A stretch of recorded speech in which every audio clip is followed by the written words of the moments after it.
مساجد کی شہادت 9 جولائی کو یہ خبر آئی اور 7 جولائی کو مساجد اور ایک مندر کو سمجھے توڑ دیا گیا۔ 2 مساجد کی شہادت کے بعد سے اب آج بہرحال اگست کا آخری ہفتہ چل رہا ہے، حکومت کی طرف سے کوئی واضح تیقن تاحال نہیں آیا۔ اس سلسلے میں 15 دن پہلے 1 ملین سگنیچر کیمپین پوری ریاست تلنگانہ میں شروع کی گئی تھی اور الحمدللہ گزشتہ جمعے تک ہم 7 لاکھ سگنیچر کمپلیٹ کر چکے ہیں اور امکان ہے کہ آج شام تک صدر دفتر پر جو اطلاعات آئیں گی ہم 10 لاکھ سگنیچر مکمل کر چکے ہیں، لیکن یہ مہم عاشورے تک چلے گی۔ عاشورے کے بعد تمام اضلاع کے ذمہ داروں کو اور شہر میں جن جن علاقوں میں کام ہوا ہے فارم داخل کرنے کی بات کہی گئی اور الحمدللہ پورے شہر حیدرآباد میں اور اضلاع ہی نہیں بلکہ چھوٹے چھوٹے دیہات میں بھی یہ سگنیچر کیمپین چلی ہے۔ 10 لاکھ دستخطیں ان مساجد کی شہادت کے خلاف لوگوں نے کی ہیں، تو 10 لاکھ کا مینڈیٹ کوئی چھوٹا مینڈیٹ نہیں ہوتا۔ ریاستی حکومت کو چاہیے کہ وہ فوری ان مقامات پر جہاں مساجد تھیں وہاں مساجد کی دوبارہ تعمیر کر دی جائے، نمبر 1۔ نمبر 2 یہ کہ جو مساجد کی زمین ہے وہ مساجد کی زمین تلنگانہ حکومت کی زمین نہیں ہوتی اور نہ کوئی آندھرا پردیش حکومت نے ان زمینات کو دیا۔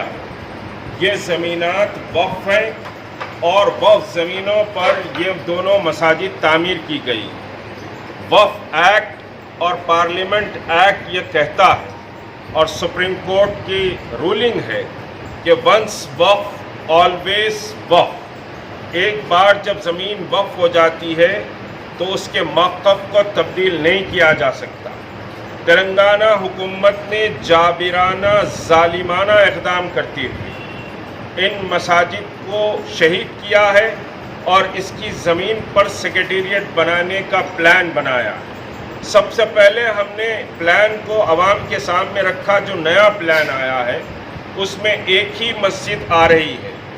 2 مساجد کے عوض ایک مسجد اس مقام سے ہٹ کر مسلمان تسلیم نہیں کریں گے۔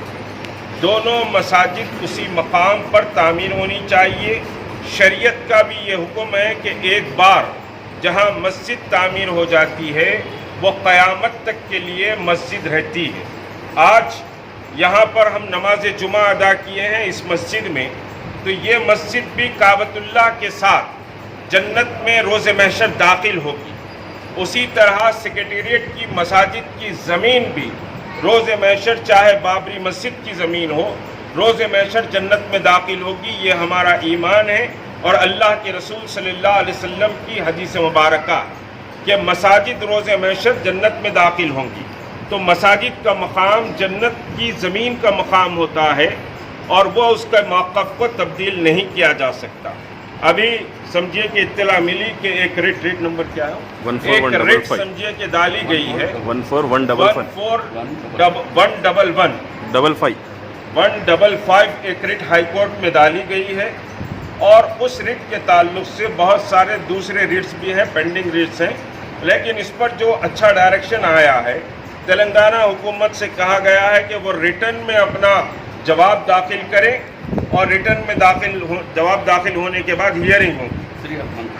ہمارا موقف بڑا مضبوط ہے اور اس میں سمجھیے کہ تلنگانہ حکومت یہ زمینوں کو نہیں حاصل کر سکتی اور اگر یہ زمینوں کو جبراً حاصل کریں گے تو تلنگانہ کے مسلمان خاموش نہیں رہیں گے۔ بلکہ میں آپ کو ایک اور اطلاع دوں کہ اورنگ آباد کے علماء کمیٹی اور مسلم کمیٹی نے وہاں بہت بڑا اجلاس کیا، مجھے فون بھی کیا کہ ہم آپ کے ساتھ کھڑے ہوئے ہیں۔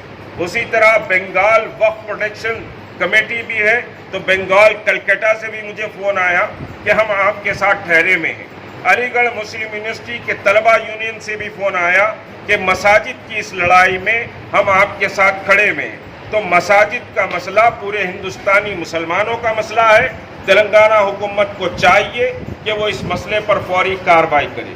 کچھ لوگ اس مسئلے کو ڈھانکنا چاہ رہے ہیں، لیکن 10 لاکھ دستخطوں کے بعد کوئی منافقت نہیں کر سکتا اور کوئی نہ اس موومنٹ کو دبا سکتا ہے. یہ موومنٹ اس وقت تک چلے گا جب تک کہ مساجد دوبارہ اس مقام پر تعمیر نہیں ہوتی. شکریہ. صاحب اسمبلی سیشن آنے والا ہے، اگر اس میں کوئی وعدہ کیا جاتا ہے مسجد بنانے کا تو کیا مسلمان خاموش بیٹھیں؟ دیکھیے، زبانی وعدوں پر ہم یقین نہیں کریں گے. اسمبلی میں بڑے دھواں خطابات بھی ہوں گے، ہم کو توقع ہے، اور اس کے بعد چیف منسٹر صاحب زبانی سمجھیے کہ وعدہ کریں گے. چیف منسٹر کے زبانی وعدوں کو اگر میں یہاں گنانا شروع کروں تو بہت وقت ہو جائے گا. چیف منسٹر نے کئی وعدے کیے. اجمیر میں بارگاہ خواجہ غریب النواز میں حیدرآباد ہاؤس کی بات کی، انٹرنیشنل اسلامک سینٹر کی بات کی، 12% ریزرویشن کی بات کی، اردو کو دوسری زبان کا مستحکم موقف دینے اور نوکریاں دینے کی بات کی. بہت سارے وعدے. میں ان تمام وعدوں میں نہیں جاؤں گا. ہم اسمبلی میں کھڑے ہو کر چیف منسٹر اگر زبانی وعدہ کرتے ہیں تو ہمارے لیے قابل قبول نہیں ہے جب تک کہ گورنمنٹ کا کوئی باضابطہ آرڈر اس سلسلے میں نہ نکلے. یہ خواجہ بلال جو ڈائجسٹ کے بارے میں سپریم کورٹ میں خواجہ بلال سنا میں کہ خواجہ بلال بھی سپریم کورٹ میں ڈالے ہیں. ہم سب کے ساتھ کھڑے ہوئے. ایک فرد بھی اگر سمجھیے کہ ایک فارم لے کر کھڑا ہوا ہے تو جوائنٹ ایکشن کمیٹی اس کے ساتھ کھڑی ہوئی. اس میں کوئی اختلاف نہیں. آپ تلنگانہ کی عوام سے خاص کر حیدرآباد کے مسلمانوں سے کہنا چاہیں گے؟ ابھی بولا کہ دستخطی مہم میں سب نے حصہ لیا ہے. جو اب تک کے دستخط نہیں کرے ہیں، 2 دن بچے ہیں، وہ دستخط سمجھیے کہ کریں، اپنا احتجاج درج کرائیں. ہم یہ ایمان رکھتے ہیں کہ دستخط اگر ہم فارم پر مسجد کے بازیابی کے لیے کر رہے ہیں تو شاید اللہ اس دستخط کو قبول کرے. روز محشر جنت میں ہمارے سمجھیے کہ جنت کے لیے دستخط کا پروانہ ملے. یہ ہماری نیت اور یہ ہمارا ایمان. تلنگانہ میں مساجد کا جو شہید کیا جا رہا ہے اس کا سلسلہ جاری ہے. جیسے عمر فاروق مسجد کو بھی جو ہے نا ایئرپورٹ میں شہید کر دیا گیا، وہ مسئلہ بھی جو ہے نا آج تک پورا مکمل نہیں. عمر فاروق آندھرا پردیش حکومت کے دور میں سمجھیے شہید ہوئی تھی، اور بہرحال اس میں کانگریس کے وزیر نے وعدہ بھی کیا تھا، وعدہ وفا نہیں کیا. اب موجودہ حکومت میں ہوم منسٹر صاحب ہیں، وہ خود جا کر وہاں نماز پڑھے تھے، انہوں نے بھی وعدہ وفا نہیں کیا. بہرحال ایک سلسلہ ہے. یہ ہم کو ہماری بے بسی اور بے حسی کا نتیجہ ہے. ہم سمجھتے ہیں کہ ہم نے سمجھیے کہ XYZ کو ووٹ ڈال دیا تو مسئلہ حل ہو گیا. ہم سمجھتے ہیں کہ ہماری بہت بڑی طاقت ہے. کتنی طاقت ہے اس کا اندازہ لگائیے کہ 2 آباد مساجد کو شہید کیا گیا. اس کے اندر قرآن مجید بھی موجود تھی، اس میں جانمازیں بھی موجود تھی، اس میں امام کا عصا بھی موجود تھا. اس کے تقدس کو بھی پامال کیا گیا. ہم اس حکومت کو نہیں چھوڑیں گے.